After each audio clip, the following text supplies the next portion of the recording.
नमस्ते दोस्तों, मेरा नाम स्वीटी पिलाने में अपने ट्रेडिंग चैनल पे आप सभी का स्वागत करती हूँ।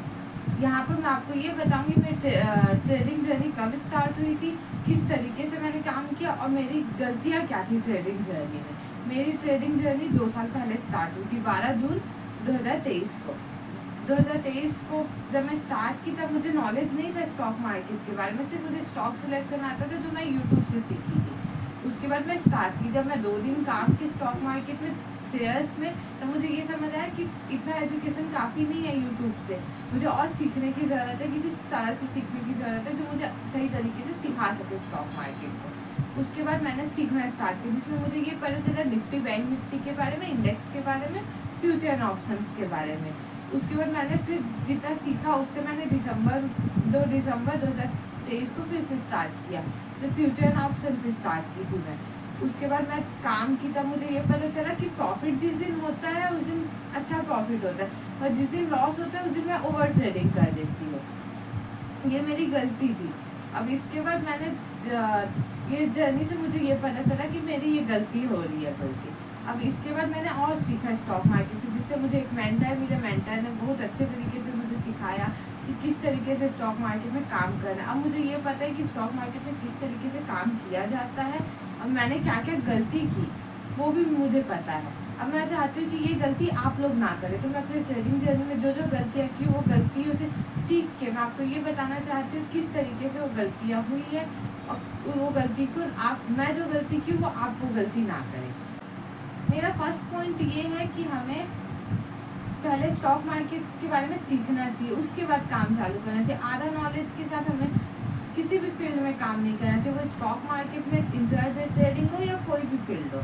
हम लोग को पहले उस चीज़ का नॉलेज लेना चाहिए जिससे हमारा काम आसान हो जाता है कि हम लोग को किस तरीके से काम करना है। नॉलेज रहेगा तो हम लोग नॉलेज के साथ काम करेंगे तो ईजी हो जाएगा काम हमारा।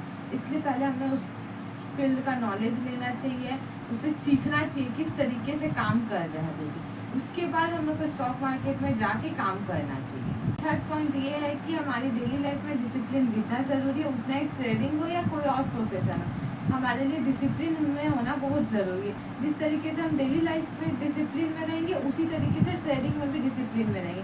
और डिसिप्लिन में रहने से हमारा क्या होगा कि सही तरीके से काम होगा, जिससे हम लोग को इजी तरीके से काम होगा, क्योंकि हम लोग डिसिप्लिन में रह के काम करें, जिससे हम एक रूल्स के साथ काम कर सकेंगे मार्केट में।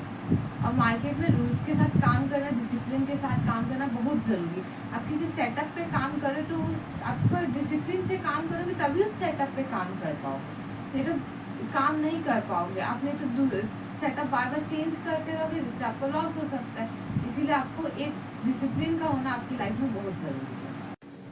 मेरा फोर्थ पॉइंट ये है कि ओवर ट्रेडिंग जिस दिन ना हम लोग प्रॉफिट करते हैं मार्केट में इंट्राडे में, तो हम लोग क्लोज कर देते हैं मार्केट कि आज प्रॉफिट हो गया बोल के, मगर उसी तरह ये होता है जिस दिन हमें लॉस हो जाता है एक ट्रेड में तो हम दूसरा ट्रेड ले लेते हैं, दूसरे के बाद तीसरा ट्रेड ले लेते हैं, उसके बाद मल्टीपल ट्रेड लेते चले जाते हैं, जिसके कारण है ना हमें ओवर ट्रेडिंग हो जाता है हमारा और लॉस भी बढ़ जाता है। हम लोग ये सोचते हैं कि एक ट्रेड में लॉस होने के बाद नेक्स्ट ट्रेड में कवर हो जाएगा, जबकि कवर होने की जगह वो लॉस बढ़ते चले जाते हैं, क्योंकि लॉस के कारण हमारा माइंडसेट बिगड़ जाता है। और 80% हमारा माइंडसेट ज़रूरी है किसी भी स्ट्रेटेजी में काम करने के लिए। माइंडसेट ज़रूरी है काम करने के लिए, इसीलिए हमें ये ध्यान रखना चाहिए ओवर ट्रेडिंग ना करें। अगर एक के बाद दूसरे ट्रेड में अगर हमें लॉस हो जाता है तो हमें उस दिन मार्केट क्लोज कर देना चाहिए, नेक्स्ट डे फिर मार्केट में काम करना चाहिए, क्योंकि माइंडसेट हमारा सही रहेगा तो हम सही तरीके से मार्केट में काम कर पाएंगे। और सही तरीके से काम करेंगे तो हमारा फर्स्ट डे के लॉस को सेकेंड डे हम लोग कवर कर लेंगे। मगर अगर हम लोग ओवर ट्रेडिंग कर देंगे तो लॉस बड़ा हो जाएगा, जो कि कवर करने में हम लोग को टाइम लगेगा। इसीलिए हमें ओवर ट्रेडिंग नहीं करना चाहिए। मेरा फिफ्थ पॉइंट ये है कि एक ही सेटअप पे बैक टेस्टिंग करना। हम लोग जो मल्टीपल सेटअप पे काम करते हैं वो नहीं करना, हम लोग को एक सेटअप सिलेक्ट करना है। वो सेटअप पे हम लोग को रेगुलर बेसिस पे मार्केट के बाहर रह के काम करना है कि वो सेटअप किस तरीके से अप ट्रेंड में काम कर रहा है, डाउन ट्रेंड में किस तरीके से काम कर रहा है, साइडवेज मार्केट में किस तरीके से काम कर रहा है, ये देखना चाहिए 1 महीने तक। उसके बाद हमें ये पता चल जाएगा उस सेटअप पे हमें कितना प्रॉफिट हो सकता है, कितना लॉस हो सकता है, उसका हमें पहले से ही आइडिया रहेगा, जिससे हम सही तरीके से उस सेटअप पे काम कर सकेंगे। वो सेटअप प्रॉफिटेबल है या नहीं है ये भी हमें पता चल जाएगा, जिससे 1 महीने बैक टेस्टिंग करने से। इसलिए हम लोग किसी भी स्ट्रेटेजी या सेटअप पे काम करने से पहले मार्केट के बाहर जाके चेक करना चाहिए 1 महीने। उसके बाद हम काम करेंगे तो हमें आइडिया रहेगा उस सेटअप पे किस तरीके से काम करें, तो हमारा काम सही तरीके से होगा, अच्छे तरीके से होगा, जिससे हम अच्छा प्रॉफिट बुक भी कर पाएंगे स्टॉक मार्केट में इंट्राडे में। मैं इस वीडियो में 5 ये पॉइंट्स बताई जिससे जो मेरी गलतियाँ थी, मैंने जिस तरीके से गलती की वो मैं चाहती हूँ आप लोग से वो गलती ना हो। इसलिए मैं ये वीडियो के जरिए आपको ये बता रही हूँ कि आप ये गलती ना करो। अगर किसी से गलतियाँ हो रही है तो उसको सुधारे उस गलती को, ताकि आपके लॉसेस ना हो।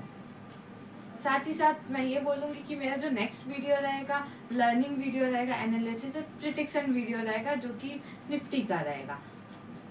अगर कोई डाउट है आप लोग को तो कमेंट में क्वेश्चन कीजिए, मैं उसका आंसर नेक्स्ट वीडियो में लाऊंगी। साथ ही ये चैनल को लाइक कीजिए, सब्सक्राइब कीजिए एंड शेयर कीजिए।